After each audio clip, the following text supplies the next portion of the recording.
pour revenir aux véhicules hybrides, donc c'est un peu la raison de cet entretien.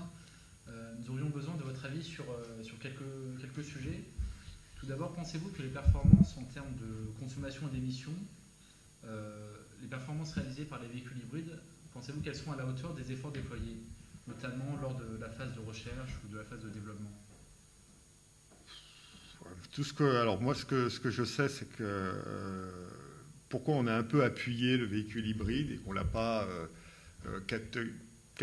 catalogué tout de suite dans les fausses bonnes solutions, c'est parce qu'en fait, on avait un industriel de l'automobile, Toyota, qui a investi énormément.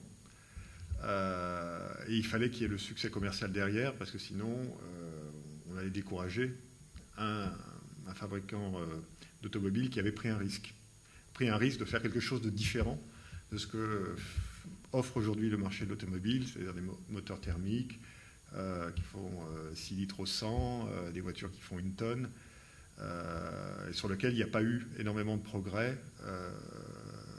depuis que ce moteur a été inventé, ou en tout cas depuis quelques dizaines d'années. Il a été optimisé, mais il n'y a pas eu de rupture et d'amélioration conséquente. On a amélioré avec les pots catalytiques, on a amélioré un petit peu pour éviter que ça pollue davantage, mais sur la consommation, les émissions de CO2, très très peu. Alors que, d'une certaine manière, les technologies sont là. Moi, je me souviens très bien de Mercedes, il y a quelques années, qui nous parlait de la pile à combustible, hydrogène. Tous ces constructeurs automobiles nous ont promis que ça venait dans les 10 ans. Et ça, je vous dis, ça c'est au début des années 90. Et donc, on est plus de 10 ans après. Et même si des prototypes existent, on ne les a toujours pas vus sur le marché. Donc, en l'occurrence, ce véhicule hybride qui a 2 moteurs est arrivé jusqu'au marché. Et, vous pensez que c'est une bonne chose dans le sens que c'est un effort des constructeurs de vouloir essayer quelque chose? Il y a eu un pari, il y a eu une prise de risque. Renault ne l'a pas fait, d'autres ne l'ont pas fait, Toyota l'a fait. Donc c'est positif dans le sens de la prise de risque. Absolument, de faire de la recherche, de dépenser beaucoup d'argent et de vendre ce véhicule à perte, puisque a priori, je n'ai pas accès aux comptes détaillés de voitures hybrides de Toyota, mais d'après ce qu'on peut lire, c'est qu'au début,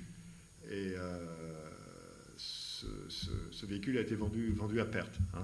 Donc c'est remarquable de la part d'un industriel qui est coté en bourse, qui doit à tout prix dégager des bénéfices et à court terme, de se lancer sur quelque chose qui n'allait peut-être lui rapporter de l'argent qu'au bout de 10 ans. Et la Prius, aujourd'hui, est un succès. Je pense que le Toyota est rentré dans ses frais.